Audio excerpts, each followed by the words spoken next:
Hello everyone, welcome to the LSE channel. So good evening everyone. We are live 7:30 on a Thursday night and it is August, which is huge. It's August, if I don't know if you've noticed today, but it's August. And I am sweating like John Henry when he sees a bank transaction going through on his phone. Boys, how are you doing? Carter, welcome back to Thursday night. How you doing, mate? Yeah, I'm good. Just getting through the heat. Last night was at the pub, was nice and cool, but now I'm just inside having a lovely chat with you lot in my very humid bedroom. So it's great. Kev, we saw a match last night. Well, I've seen highlights this morning, so I won't going to stay up that late, but pretty impressive so far. How are you feeling about going into the season in a few weeks' time? Going to win everything now, aren't we? We beat Arsenal, so, it's all good, mate. That's it. Champions. It's a nice start. As I say, it's pre-season. I'm going to get too carried away. It's nice that we win. It's more important that they get minutes under the belt and we get in performances like we did last night. And the first goal was got a lot of us wax lyrical as to what we're going to expect in the season ahead. So can't wait. Reese, I got an email midweek asking for the tank top to come back. Big disappointment. I have been, I tried pushing out a little bit of an advertisement on it, but nothing came of it. So when is it back? I told you that's only for females, man. I told you that's only for the honeys. I told you that. All right. So Reese is basically saying we've only got men watching right now. Okay. Yeah, we'll have to do the numbers. We'll have to do the analytics on that there, Reese. We'll have to do analytics on that. We'll get to the bottom of it. And if the female audience is starting to take over, then it will come back. I can assure you that, guys at home. If you are on Twitter, please come across to YouTube. We are live on YouTube right now. We're live at 7:30 every single night on YouTube as well. Subscribe to the channel and likes. We're also in a race with the Liverpool Football Club right now. What's going to come first? 15k for LFC transfer room or a signing for Liverpool? At the moment, we are winning. Rizwan says, any signings? Great question, Rizwan. If you could point them in direction of a signing, please let me know. Hello, Kat. Hope you enjoy your summer, mate. Paula has missed you. FSG is turning into laughing stock. So we'll get into the transfers a little bit further on into the stream and what we will do as Liverpool. But we'll start the stream off in actual transfer news. But unfortunately, it's not Liverpool, but it is a player Liverpool have been linked to it in the past few weeks, and that is Joao Neves of Benfica. It looks like it's going to PSG for 60 million euros, Reese. 60 million euros with a loan out from Renato Sanches back to Benfica for a season, I think it is. Fabrizio Romano confirmed that today. 60 million euros for Joao Neves, Reese. Is that a steal, do you think? He's quite young, even though I think he's a good player. How old is he? Is it 19? 19, yeah. Yeah, he's quite young, but PSG have been linked with him for a few weeks, so I'm not surprised. For me, like I said, if we get a DM, I'm more looking at Emerson. That's who I'm looking at for DM. But, however, it's a DM though, Reese. That suits Slot's where Slot wants to go with the control of the game. We got other young DMs already there with Research, and you got Tyler Morton there as well. Like, you kind of want one a bit more experienced. Obviously, you got Endo, but you want one that's a higher level than Endo, closer to like a Fabinho. So that's what I would go for, like Emerson. I just think he's too young for that amount as well, and then how much you're gonna have to pay him probably in wages as well. So yeah.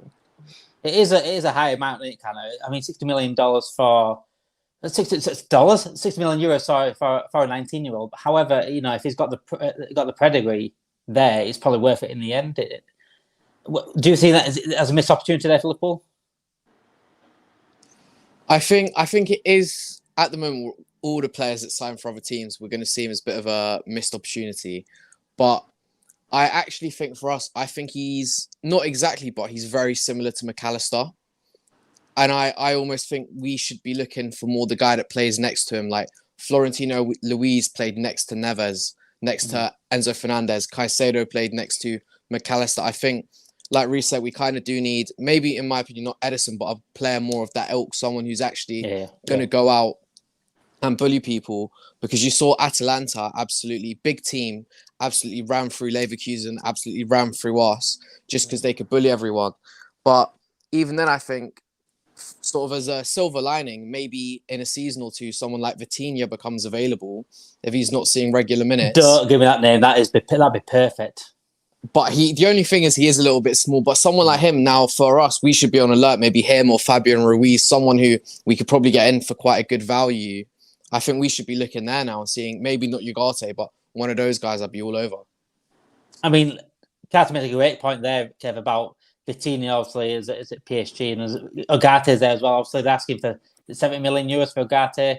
Manchester United and Man United are trying to say no, we're not going to sort of pay that sort of money. They are starting to learn a little bit now, Man United, in terms of paying that, and not going to go all out on someone like that. And again, Fabio Ruiz there, but I think Fabio Ruiz is more of an attacking player anyway, which I don't think would help. I think it's an Arsenal, for example. But Kev, do we take advantage if PSG go out there? Do we maybe just a little sneaky bid for Vitinha? Do you reckon? I don't think he's on our cards, on our radar, to be honest. I think we're looking for something unique, not the stereotypical number 6 that everyone expects. I'm expecting a 6 with the physicality of a 6, but the creative mindedness and the passing of an 8 and a 10. It's that kind of, and that reduces you who you're looking for. I agree with what the lads have said. You know what I mean? I don't feel like we're missing out tonight. And if you on Joao Neves, I agree with Reece. He's a bit young, and I agree with Carter. You need someone alongside him, as he mentions in Louise. You need someone alongside him so he can attack and give him the freedom to play. For me, Vitinha would be absolutely ideal, but the money that will be required, I don't think it's on our radar at the minute. I think we're looking for a unique number 6 that I don't even think there is out there. But if there is, a very limited market, and that's where we're looking at the minute. And maybe we go in for the ones that final. Who knows, mate? But for me, now Vitinha will be ideal, but I can't see it myself.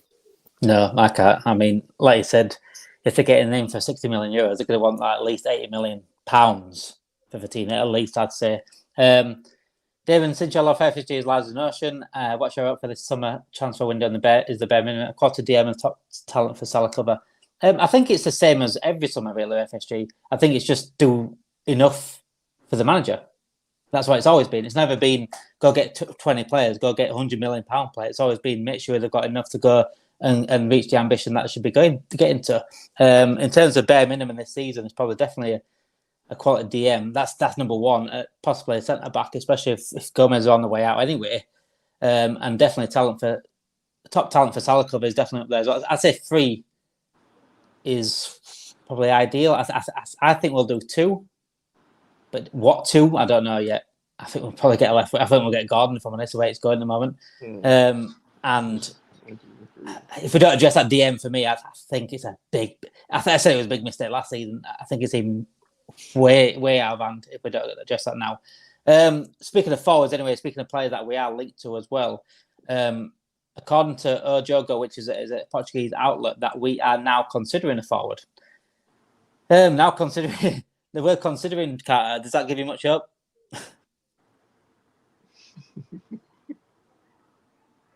Not at all. Not those. Not a Jogo as well. I know who you're going to say as well. No chance. I mean, Carter delayed there just as much as Richard Hughes is delaying right now when he answers his phone. Are we going to sell first because funds are available from FSG to buy? I think that's one thing I have thought about actually, because I get that we're waiting to make sure we assess the squad and stuff like that, but I've also thought, are we actually really waiting to sell? All these reports coming out now about Endo, about Gomez, are we placing them in a way of like, come get them, please? We need a transfer budget. Kev, Viktor Gyokeres, is it Gyokeres? I think obviously the Sporting Lisbon forward is the one that's being considered right now. We got offered Isaac, according to reports last month. What is going on there? If we're turning down Isaac, we're going to turn down this guy out, aren't we, surely? I think so, yeah. I think what people are trying to do is to trying to jump on the Jota claims that there's no centre forward in the club at the minute, and so we'll start throwing names out there, and that'll be similar to the role that is it Jimenez that was playing a final, who was up front for them. Yeah. So they're already starting with that already. I don't read much into it. I agree with Carter. I don't think he'll be quite confident enough to play for us. I think he should stay in the Portuguese league myself and stay with Sporting. But no, if we're going for Sporting for one player, then there's Inicio for me. But I wouldn't be a centre forward for me. But we'll always be linked with this, and I think this will carry on all season, especially if Darwin doesn't hit the numbers that everyone expects. I mean, when they're saying we're considering a forward race, we're all saying like we need a backup for Salah at some point. Salah needs some competition, not only, but you also need someone to replace him at some point in the future. He's not really got a long left. I'm not saying just Liverpool, but I'm saying in his career. And we're looking at Anthony Gordon's mate. That's the main one that we're looking at. That's like wing. Do you think we actually are looking at right wing at all, Reece?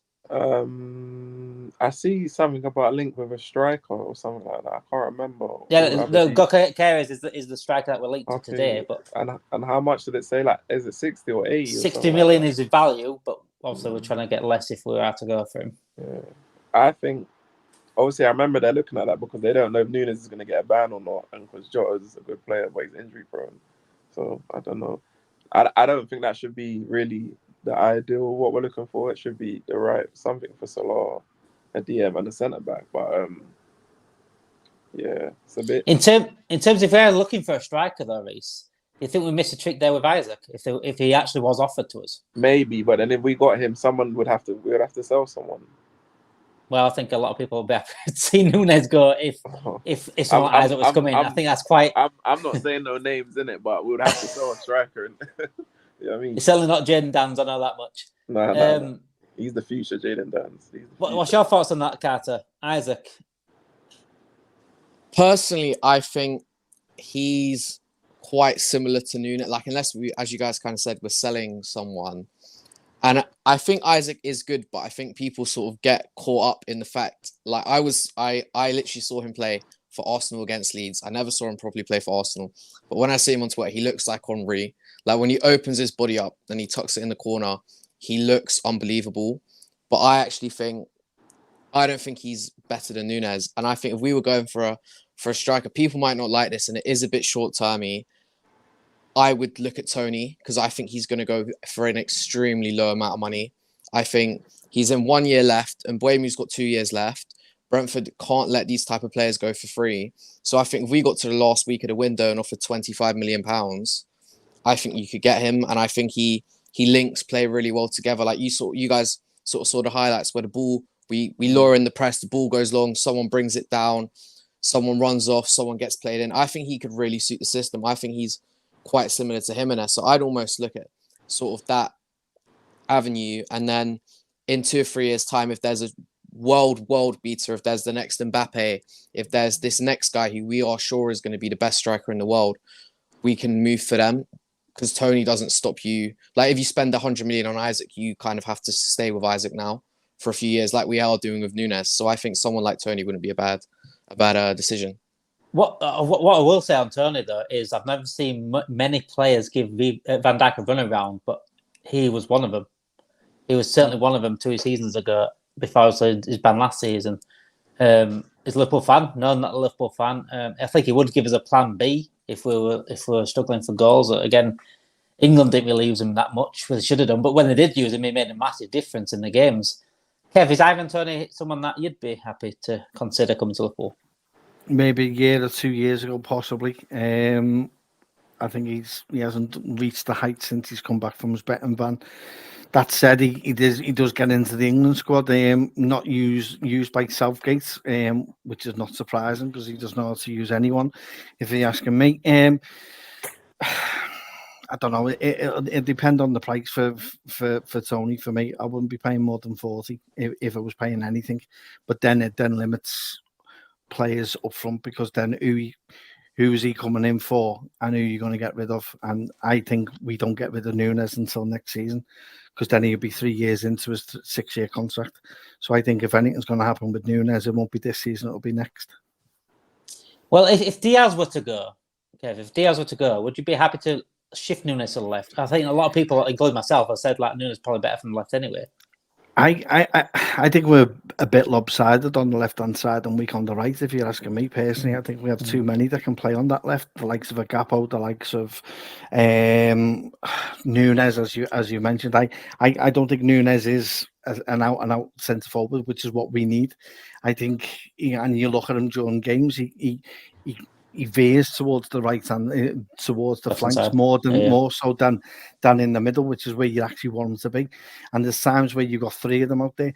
Diaz, the thing about Diaz is he's 27, and the question I ask is, can his ceiling get any higher, and can he start scoring goals? And it's his end product for me that is where needs to be questioned. He's got the pace. It's the end product for me. And that's why if you look at the likes of who we're linked with, the likes of Gordon, who's energetic, can be posing in a press, is good in a press, can help out more defensively than what, and has got similar numbers in a lesser team than what Diaz has, then I can see why we are looking at that option. And that's where I stand with Diaz. I'd love him to stay, but if there's an option to move him on and get someone in who's got a potential of a higher ceiling, I'm all for it. But I do think at the minute we are lopsided, and I think we need to be looking more towards the right hand side of midfield and on the wing than necessarily the left, because I think we do have quite a few that can actually play there. I think we've already spoken that the club's already said about opportunistic signings, haven't they? So Chris Gordon at the moment, obviously, he got offered out. He's a Liverpool fan, he's a Scouser. You can tell it's probably a deal easy to make if the money was paid. I think there'd be no drama with the agent and the player himself. Is this an opportunistic signing, Reece? Do you think that a club Liverpool are sort of waiting for, rather than addressing what's actually needed first? I think there's better players we could get. I think Andy Gordon's decent, but I think his main attribute is just the pace and directness, really. But I think that signing's going to happen. Obviously, it kind of splits the fan base because some fans don't really want him and some do. But I think that's going to happen. And I also think, even though he plays left, don't be surprised if you see him play right as well. If they don't try and get him to cover in there for Salah or something like that, I could see something like that. Because on the, like what Kev said, on the left we're already quite heavy.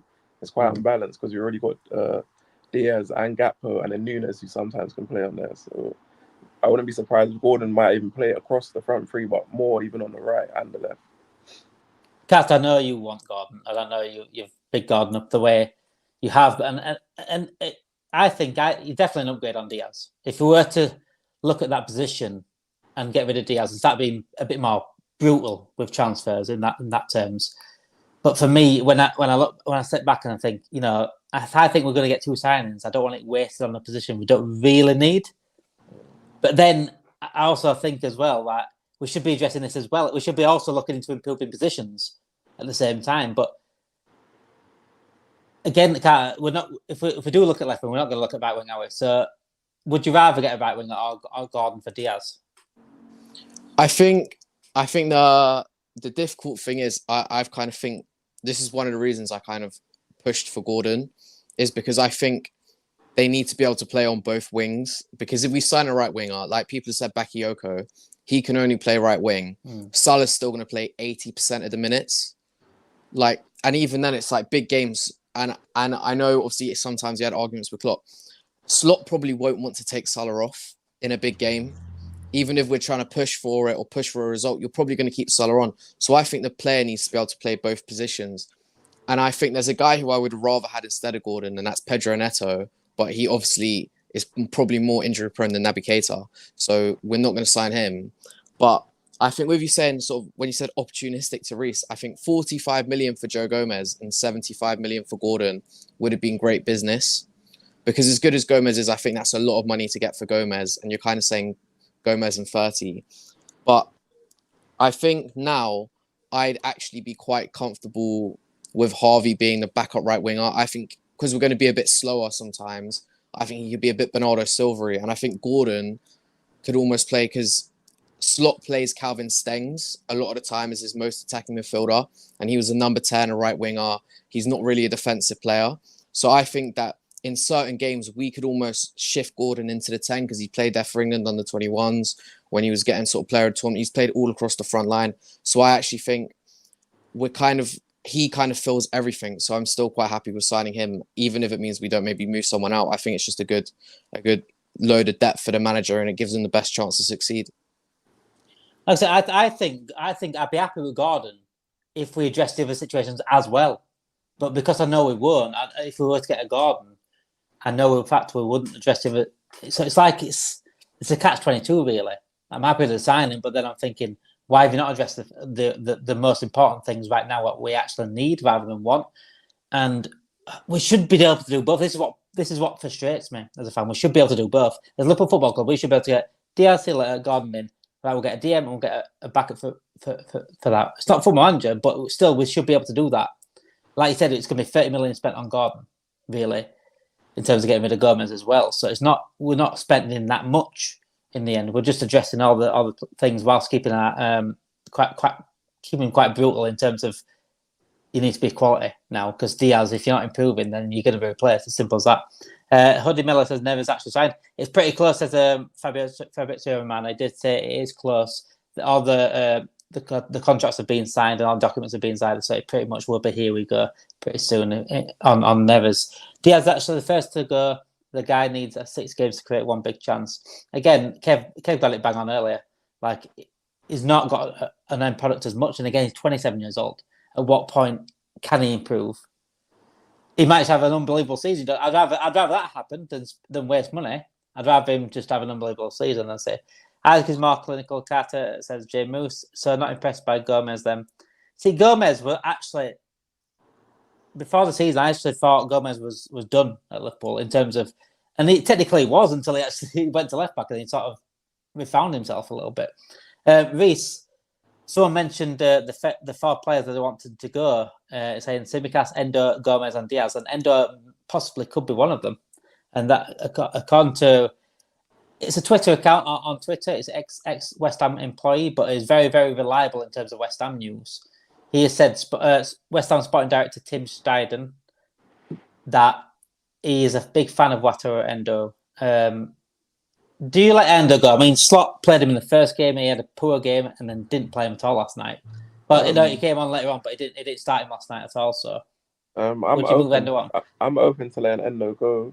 Obviously, if we don't get someone, then he has to stay. But for me, if someone comes in, and from what it sounds like, they're open to it, even though the Marseille bid was a few weeks ago, I would be open to it because we could do an upgrade. He's all right, but we ideally that's the position we need to address, which we should have addressed last season. So yeah, I'll definitely be open to Endo. Even a few of those other players, Diaz, if Gordon came in and Diaz out, Gomez, I'll keep Gomez, but if Gomez wants to go because he wants first team football and like that's kind of the deal we're getting as well, it's only going to be around 30 million. I think that's good business. And then Tsimikas, I don't mind if we sell Tsimikas. Obviously, someone has to stay, and then we've got Beck and other players there that can be coming through as well. I won't ask you about Tsimikas, Kev. I know your thoughts on Tsimikas. But your thoughts on Endo, Kev? Obviously, he came in a bit of a stopgap signing, really was. It was a good stopgap signing, really. He did his job, but he's still not, he's still not world class 6 or even potentially world class 6 that we need, is it? Really? It shows the two sides of a new manager coming in: the eagerness to improve and to impress, and the other side of it, and the flip of the coin, is where Endo is, which is you're not good enough, mate. By the looks of it, you're not getting game time, not getting a look in, to be honest, and looking nowhere near what he's capable of, what Slot wants. So it's the flip side of that, and I feel for Endo because I think he gradually got himself into a consistently playing and getting up to a level that was good, but it took time for him to do that. He's on the wrong side of 30 for me. I wouldn't be surprised if we done a deal with West Ham, which was similar to with Newcastle, but kudos comes the other way. And the question to the other lads: would you be open for that if that was the case? If we got 30 for Endo and we end up getting Kudos for 75, a similar amount? So would you be open to that kind of deal or not? I know Heiting is a big fan of him, and Kudos raves about him as being a trainer and all like that. So that's one for the panel after I've finished. But it's sad in a way. But I agree with Reece. I'd only let him go if we were bringing in another 6. It's as though we buy elsewhere and never buy where we need to spend the money on. We buy everywhere else as though, well, there you go, you got to sign them, but it's not. We need players who can play in those positions. So I'd only let him go if there was someone who was young enough and good enough to come in from the start, and I'll be all over it. But I'll be saying thanks for the time that you've done, because you helped us out last season. You helped us get a Carabao Cup and get us in the Champions League, and you can't ask for more than that from a player who came from a mid-table team. So it's great for him. So I mean, hopefully we can do that. It should have been bought as a squad player, and it's not his fault. No. He got thrown into the deep end and did what he could, and he had some brilliant games. Some of them world-class games. Some of them. It's why everyone's alluded to is the fact that we're talking about a position that we've been crying out for the last 3 years. It's as though it's not being addressed, and we're blinkered to other areas and improving other areas, which is great and what you should be doing. But we're going to have another question shortly when Virgil decides to go. And that back 4, you need to start looking at replacing them, Robbo, as well. That's why we're looking for a left back as well. It's easy for us because we've had, 30, 40, 50 years, or however young you are, of watching the team, and where the issues are. But you've got a manager who's come in who's trying to rely on data and trying to rely on the eye as well, and is trying to do the best he can within the first 2 months of being manager. It could have been a little bit quicker for me personally, but it is what it is, and we've got to grow with it. But I'm hoping it is addressed this season, because we can't keep continuing and begging. Do we need to go to the ground with our begging bowls to ask for the actual player that we actually do want? Like, do you know what I mean? It feels like that. Do you know what I mean? It feels bad in a way, but I'm hoping it is addressed, and I hope we do. Richard Hughes does get his hand out and get fireworks up his backside and start looking at a number 6 for us that can come in. But it's August, Richard Hughes. It's August, and you are racing against us to get 15k. Carter, let me put that to you then. What's the better deal, Gomez and money for Gordon, or Endo and money for Kudus? I don't think we're going to get that much money for Endo, as Kev said. I think he's a good player, but I think it will be closer to. I know what you're saying, but I think it will be closer to what Marseille offered. But I think he's very similar to sort of Szoboszlai in the sense of he's a bit wingery, he's a bit 10. He's a bit of a 10, but I think I go Kudus just because it gives you the most versatility going forwards. And I think there's not very many good right wingers. Like, if we were going to replace Salah, there's 2 guys we'd probably all want, and there's 0 chance we're going to sign either of them. Saka and Yamal, we're not going to be able to get them.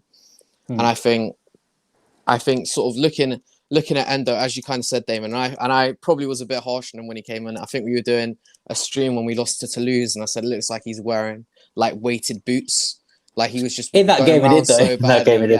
Yeah. And I just think we just signed too many guys who want to do the same thing. Like Endo as a backup would have been fine, but then you sign Ryan Gravenberch, and you already have a guy like Tyler Morton, and you sign all these guys who all want to play next to Endo, but you don't want Endo to have to be playing. So I just think it's really difficult. Like, I feel quite sad for him that it's kind of almost soured now, because maybe he does, maybe he doesn't read it. I think he has a blog and stuff. He probably sees what people are saying, and he's quite smart, but we've kind of put ourselves in a position where we're having to get rid of this very useful squad option to bring a first teamer in, because we just got too many cooks at the moment. Like, people are going to have to leave from the midfield. Like, we just got too many players, and sadly it's going to have to be Endo. So yeah, I definitely think I do Kudus, even though I'm a big Gordon fan. I mean, the song went round like 20 years ago, like a team full of Carragers, but now we've got a team full of 8s and then left wingers, it seems. And you are right in terms of we've got too many people in certain positions, and we're not addressing it, like Kev said, we're not addressing our main issues, and that's where our problem lies, and that's why we drop off sometimes and end up found it hard to find his feet in the Premier League, but then he also faded off as well towards the end, and we saw it in the form that we had as well. It's going to be a fun rest of the transfer window, whether we do buy it or not. Definitely the talk of the DM is going to be the biggest debate, I think, of the transfer window. PSG who have signed a superstar. What is happening with Ugarte then? Well, I think PSG wanting, I think, 70 million for Ugarte. Also, Man United said we're not overpaying for that. We'll look elsewhere if we need to. But again, it comes. Teams always do this. Teams always put up big price tags on it. It's up to them, the sporting directors, to negotiate things down. If Man United's new sporting director can do what Edwards used to do, where negotiated down to good prices, then fair enough, they've got a good place there. Brentford's latest investment, Igor Thiago, recently nasty injury. I mean, I was going to mention that earlier, actually. Igor Thiago was a very, very good striker in Belgium, actually.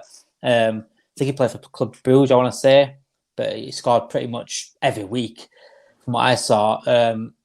So if they were, I think they got him to sort of replace the Tony missing for the band. But if they're missing him, Reece, Tony's not really going to be available, is it? Do we go for Mbeumo then? Do you think you should go for Mbeumo still? Yeah, I think Tony won't because they got that injury now.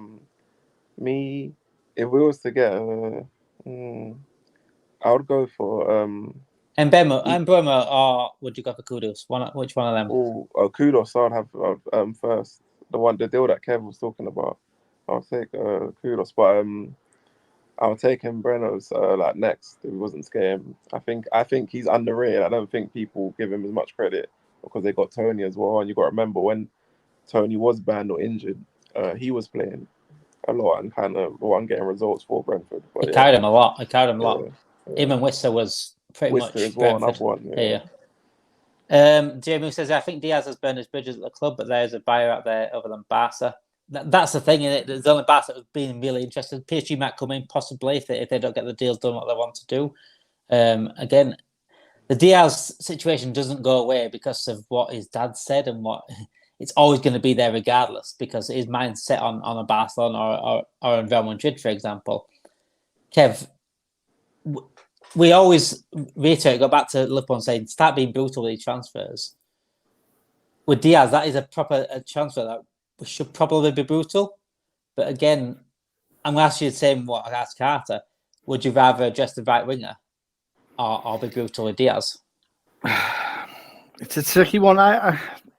The problem you got with it's a dilemma that is going to continue if he doesn't go this season because there'll be comparisons to the likes of Gordon, to the likes of any other players that people want.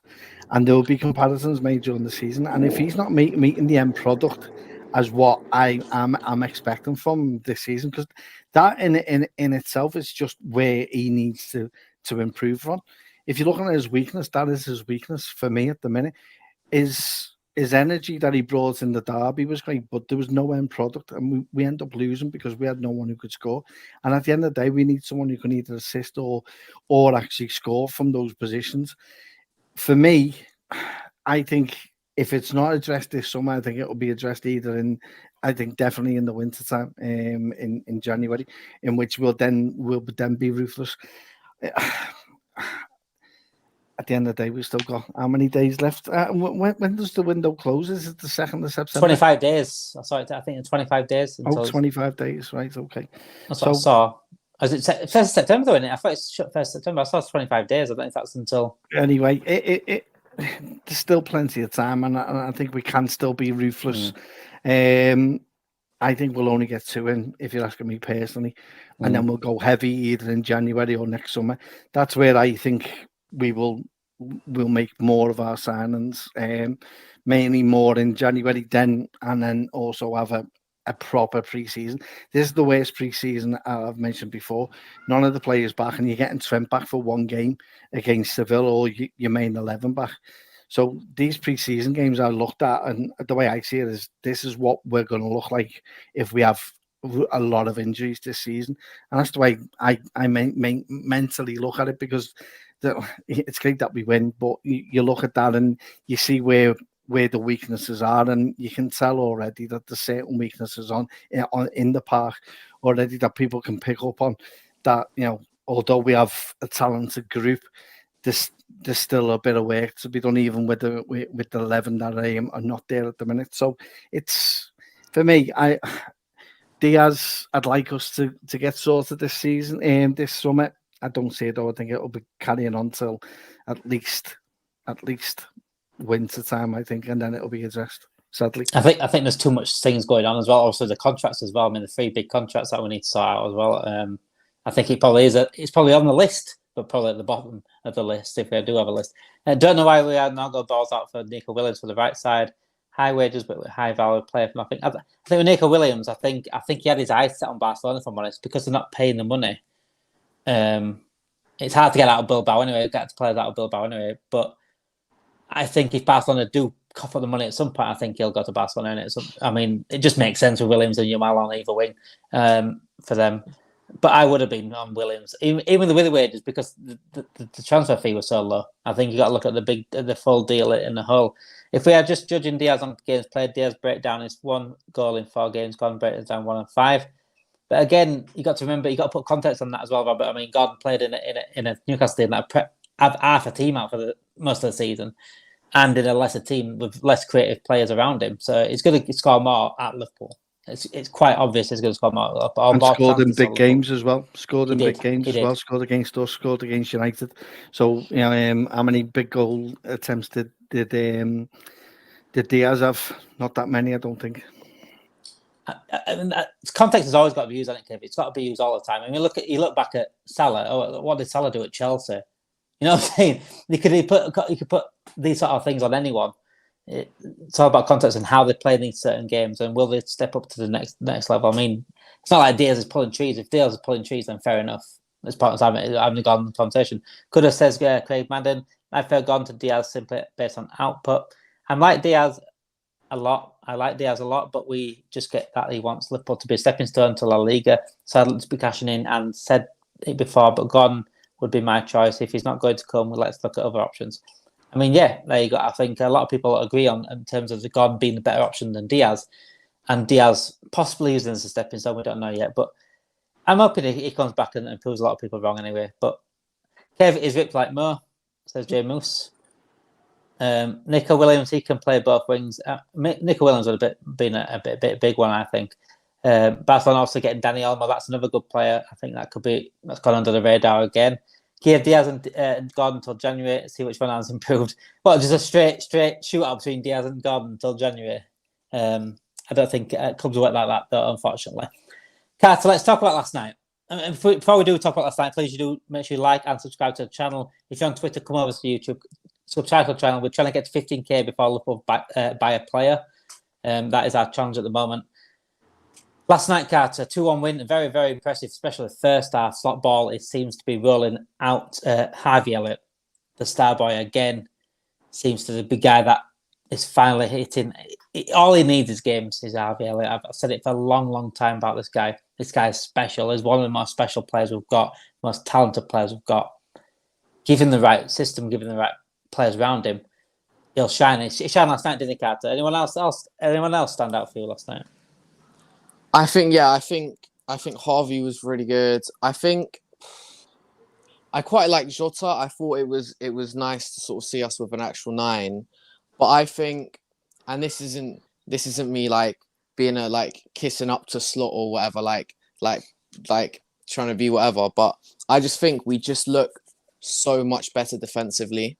Like, we'd always come on here and we'd be like, we conceded first, or we could have conceded first, or they had a 1-on-1 and Alisson saved it. And it just feels like, yes, we conceded. It's pre-season. We haven't got the full team out. They haven't got their full team out. But I just think the thing that impresses me the most now is how much better defensively we are.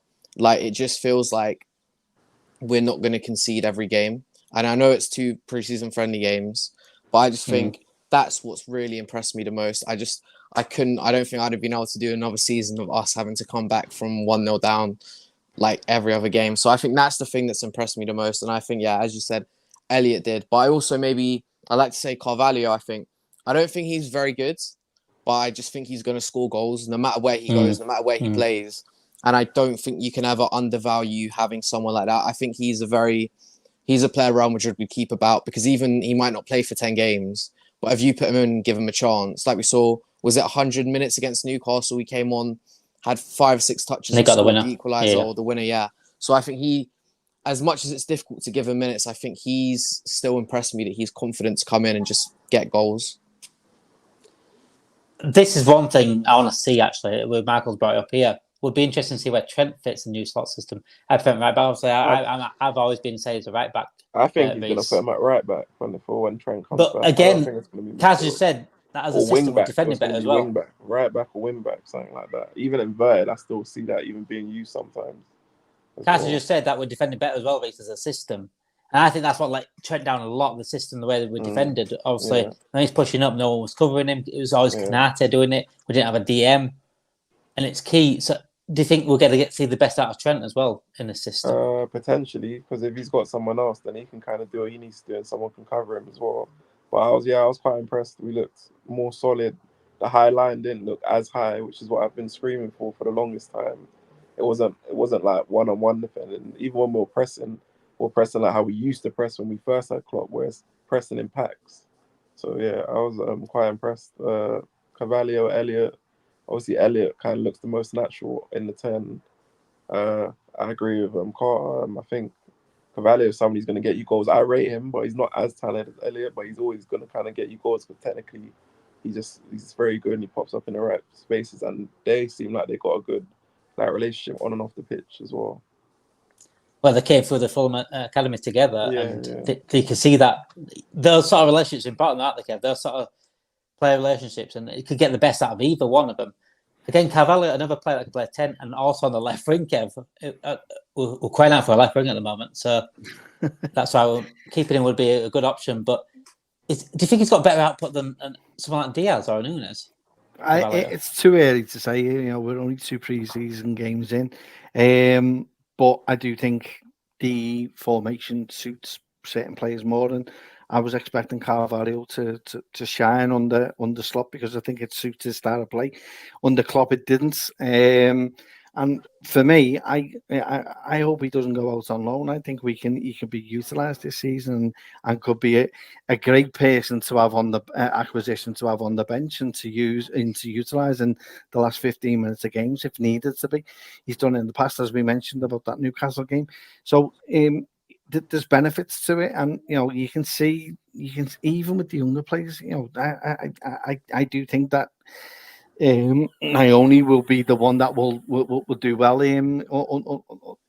this season as well. I think he will be great, but you do need those relationships, and the likes of Elliott and Carvalho who've been at Fulham for a while. You can see them coming along and helping each other, and the confidence that it brings when they're linking up for goals as well. Even though it's a pre-season game, but the way that they've done it was great. But Harvey's been playing like this all season, since last season. If we're right, he plays with that. He plays with that Shankly feeling of enthusiasm. He's very enthusiastic when he comes on the pitch, and that's something that you can't integrate into players.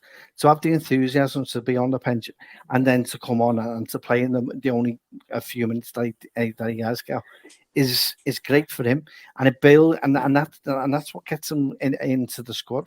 It's that kind of enthusiasm that you want to see from the youngsters, and there's actually a pathway there that the youngsters that are there are going, wow, this is great, and they don't want to lose it. So a lot of them are going to be taking it on, and if that bodes well for us, because then that gives us more competition, and then it puts the question in the manager's mind: is there better outside of what I've already got?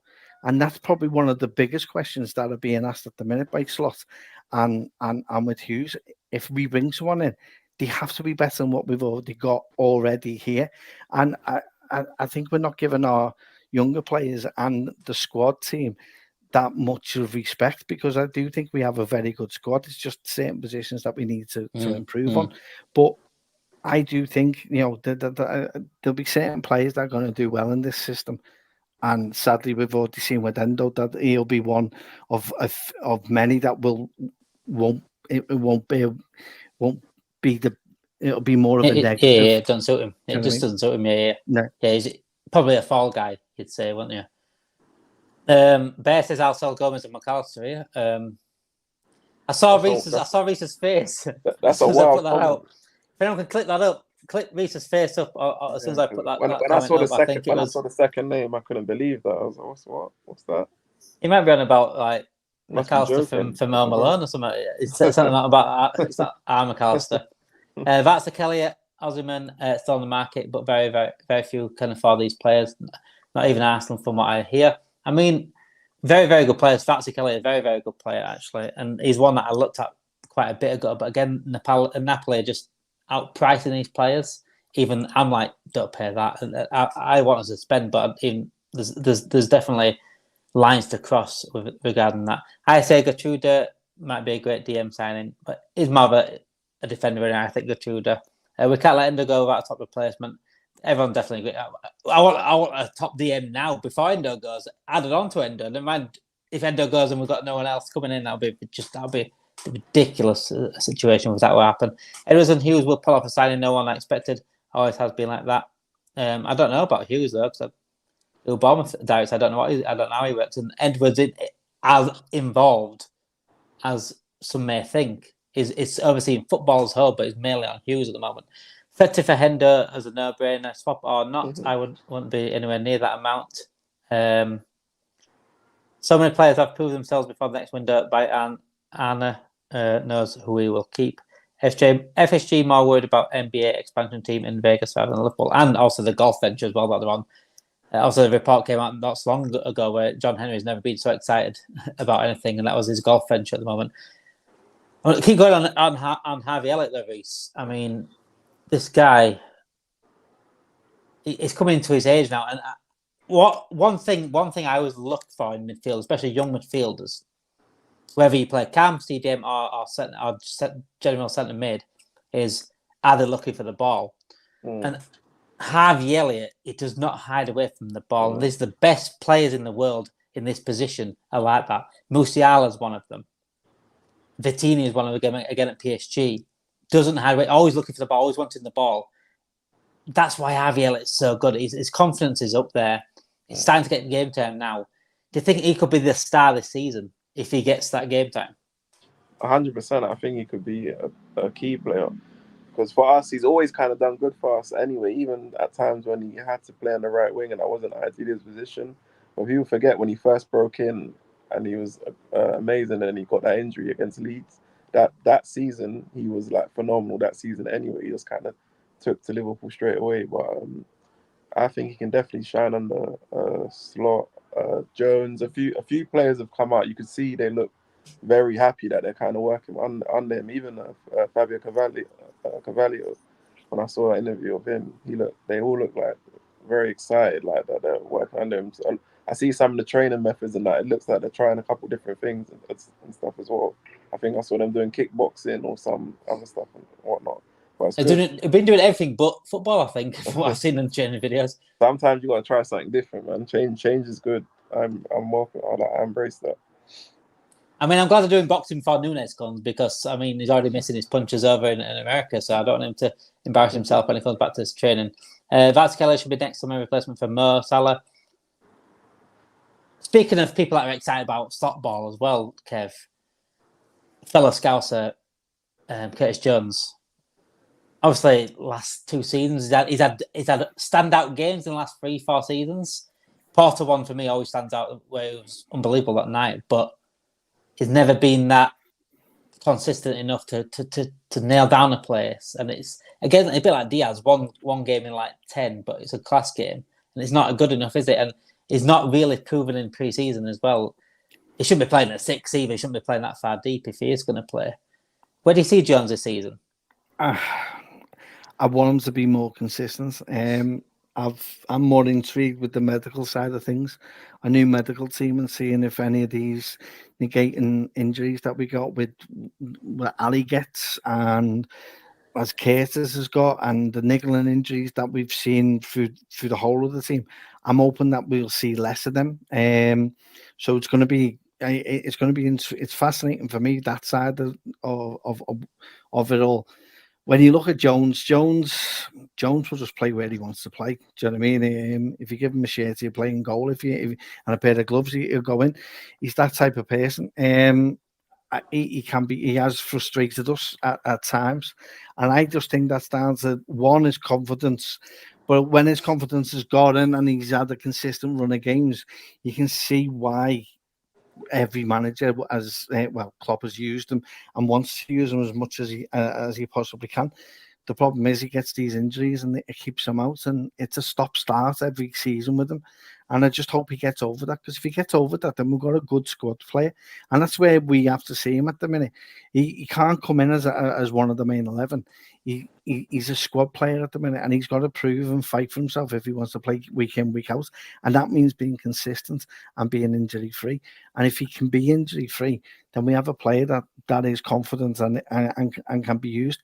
I don't see him as a 6 myself personally. I see him more as an 8, if I'm being perfectly honest. And on the left-hand side, I think that's where we saw the benefits of him last season.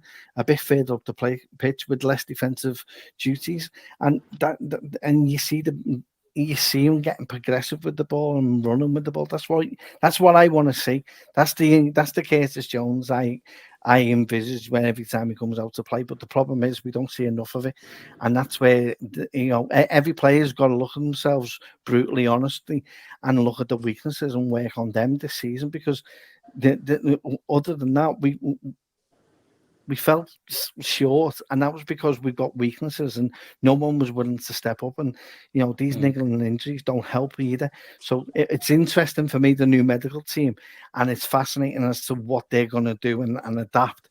That is going to make sure that we get Ali getting through a full season, because I don't think he's had a full season with us where he hasn't had an injury, and that's worrying for a world-class goalkeeper, what he is.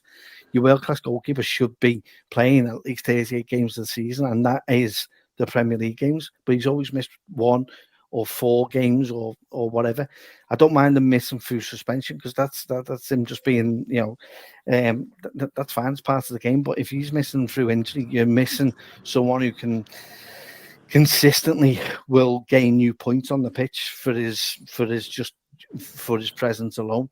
Do you know what I mean? And it gives this people confidence when we're 2-1 up in the last minute of the game and you see him in goal rather than dare I say a Keller in goal. Do you know what I mean? It's one of them. But consistently get over your injuries, and we've got a squad player there that can be utilised well enough. And if he plays well, who knows? Sky's the limit. But you've got to start off with small steps, and small steps is keeping himself fit. I always remember a stream we did about 2 years ago. It was in the summer, actually. We did like a sell by loan stream 2 years ago. We spoke about Harvey Elliott and Jones specifically. And I said back then, I think Harvey Elliott has shown more than Curtis Jones in the very little time that he's got. I know, Carter, you're a big fan of Curtis Jones. But again, it's up to him to start showing it. Harvey Elliott took his chance. He took his chance last season. It was unbelievable when he came on and got that chance.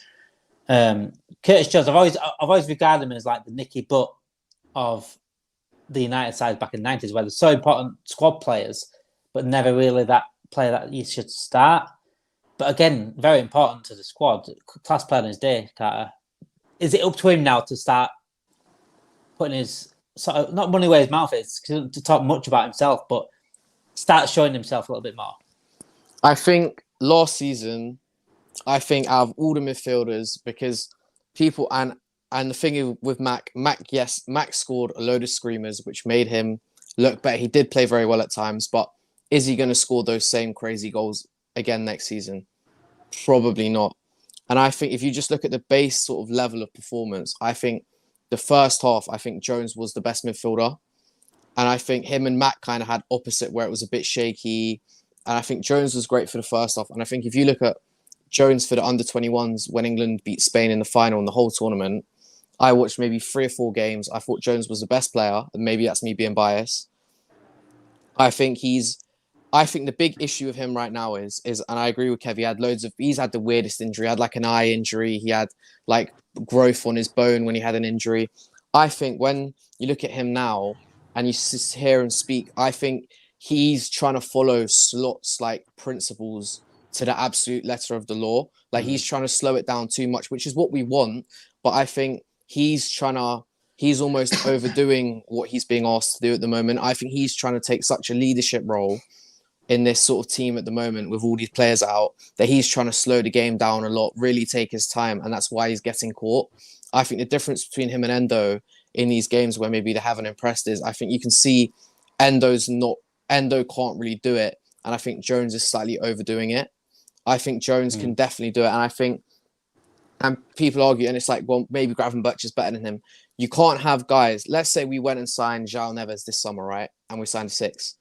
McAllister, if he didn't start consistently over 25 game period, he's going to want to leave. Whereas Jones, you can keep Jones. So I think you've got to build a team of players that are sometimes going to be happy to not play as much. Like Harvey Elliott and Jones, they'll be comfortable playing less than someone like a McAllister or a Luis Diaz or a Mo Salah because they want to play for the club. They're willing to sort of sometimes fight and battle. So I think you do need to sort of assemble your squad thinking of that as well, because you don't want to get to a point where 4 players want to leave because they're not regular starters. I mean, if everyone had like the mentality of like a Jones and an Elliott, like putting their heart in the club, then I think we'll be fine. Whoever we get, if I'm honest, because that's the first thing that you need as coming to a player as Liverpool is play for the club, for the badge. Forget how good you are and stuff like that. If you can't back it up in terms of effort and things like that, then it doesn't matter how good you are. It really doesn't. Jones, it's a difficult one, isn't it? I mean, he's had his chances. He's had more time than most to prove his chances. Again, the injuries that don't help, but he has had a good consistency run of games sometimes. And it's fitting him in as well. Like you said, we've got Gravenberch there, McAllister. No one's dropping McAllister, by the way. And is he that defensive-minded player to play as a double pivot back there as well? As he said, he did it at England 21, but it's a big difference between England 21 and a tournament like that and the Premier League. Big difference. And Champions League coming up this season as well. I think with Curtis Jones to play that double pivot back there, especially the defensive side of it, I still think he has a mindset. I think you need a specific mindset for that role. What about you? I think Mac is going to be the one that sits unless we sign a 6. I think it's going to be him, and I know we don't want that, but I think he is currently the best, especially for the way we're going to play.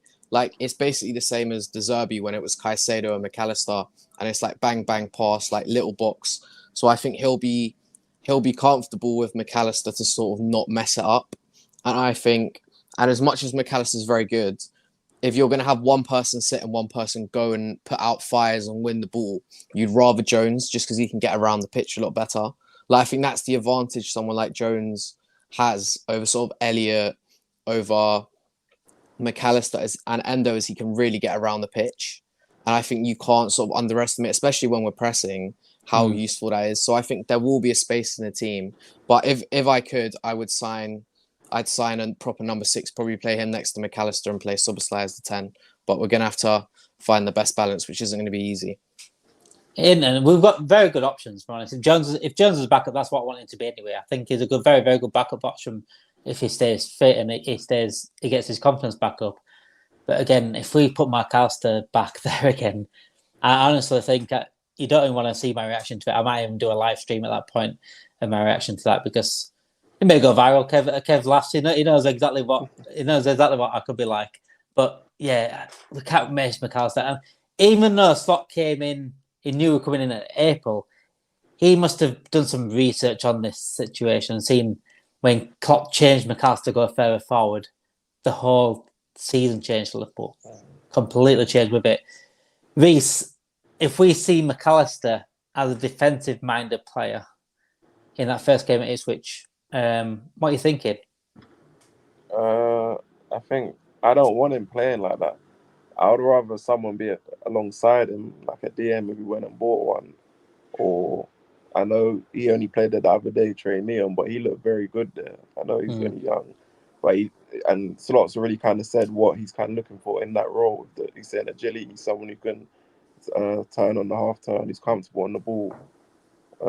Yeah. I mean, I think Caicedo would have been the perfect option for him. If we really, really serious about Caicedo and we moved January just like Chelsea did. Caicedo or Lavia, even Lavia, if we didn't mess about, they should have just really wrapped that up. Because he's not even playing, he's just there now on a big. He got that big injury, didn't he? It was very, very unlucky for that in terms of Lavia. And And Caicedo did actually pick up towards the end of the season. When Chelsea picked up, Caicedo picked up along with it, and he was very, very good, by the way.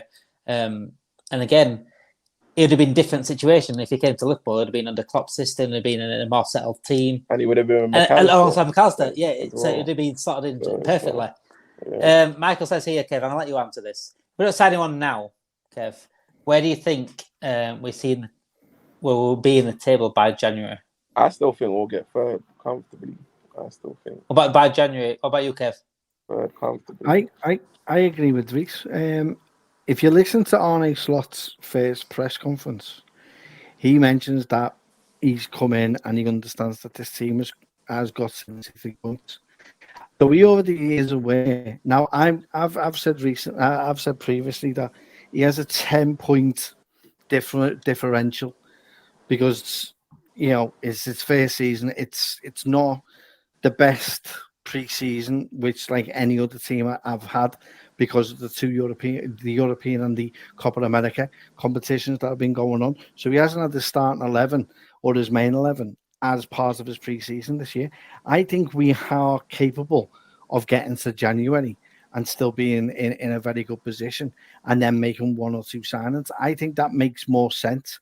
I know people won't like that, but I just think one or two tweaks to where he wants now and then readdress it and evaluate it in January. Because let's be honest, in any employment, in any company, there will be ones that are winging it at the minute and are pulling the wool over his eyes already. And it'll take him until possibly January to filter them out.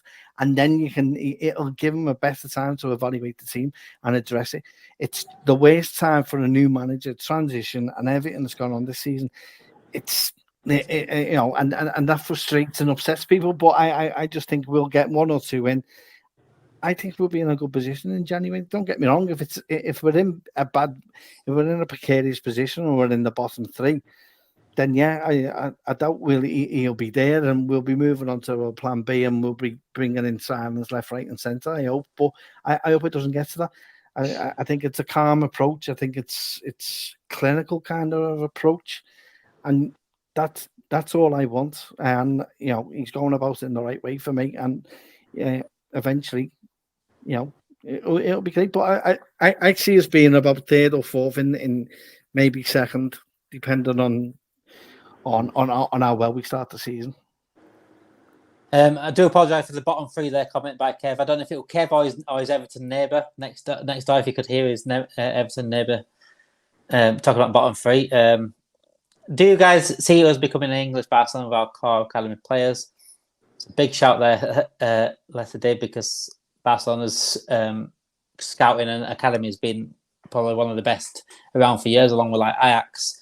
Bear Puck in the chat. Let's go into this. Núñez will fire with this youth. Carvalho and Elliott behind him with Maka and Tobo at 8 and 6, and Trent moving into false 6 will benefit Núñez a lot. I mean, Núñez could only, again, like Jones, I think with Núñez, the thing he needs to just work on himself. He can't listen to anything outside of the club. Don't use social media excuse, because all the players got it. Gakpo got a lot of abuse, put his head down, and just shown what he could do, and that's the thing. What the fuck is a false 6? Says the no, we've got a lot of fun. Are these false positions becoming like what is it? The silent letters in when they throw silent letters around it into words. These I like to know what a false goalkeeper would be as well. Can you imagine that? It's called an Anna, mate. It's called an Anna. Elliott decision making is poor sometimes. He needs to score more goals. I think Elliott, again, is a young player anyway. Gavin Bertrand McAllister will be our top 2 midfielders this season, says Harry Ade. Off topic, Missy Bo left the club. Yeah, I mean, she's been at the club for 14 years, I think, is it? Missy Bo Elliott? Missy Bo Kern, sorry. She's been at 14 years, I think she's been at the club, and she's gone to Aston Villa today. So I think she just wanted game time. I think that's what I got from what she said. I can't believe it's only been 2 weeks to go and it starts all over again. Coming Reds, you'll never walk. It's nice to get the games back on, if I'm honest. Even if it is pre-season, it's still nice to see us playing football, and we've been missing proper football for a long time. Jones is 23. We forget how young he is, but he's been at the club so long. as well. He came for the academy. Obviously, he made his debut against Everton, scoring that goal in the FA Cup. So he's had time to show out, I think, as well. That wears Maka out, though, says Jay Moose. Slot seems to be on top of things, down, like you say, but especially tactically. I mean, that's all he can do.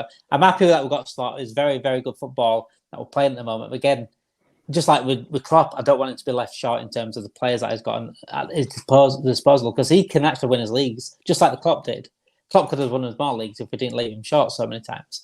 And I think Slot can as well. So we have to get DM. It's clear Slot doesn't really fancy Endo, and he's the only out-and-out 6 we have. No signs we'll get third too. I think third is definitely our ambition at the moment. But we can push for first, depending on we address these key issues. Thank you everyone for joining. If you are joining on Twitter, come over to YouTube and subscribe to the channel.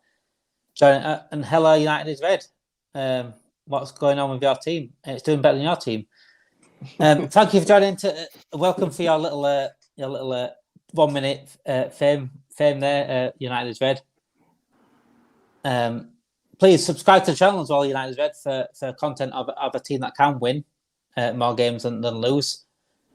We are live every single night 7:30 on YouTube. Subscribe to the channel. Like this video tonight. Also, get your notification bells on for updated videos that are coming up. Also, when we go live as well, we'll also notify you on YouTube. Thank you everyone for joining Twitter, and thank you everyone for your comments as well on YouTube. Thank you, Carter, Reese, and Kev. Hope you have a great weekend, and hopefully it ends in another pre-season win for Liverpool against Manchester United. That's for you there, United is red. I hope you have a great weekend as well, mate. You live all along, guys, and have a great night.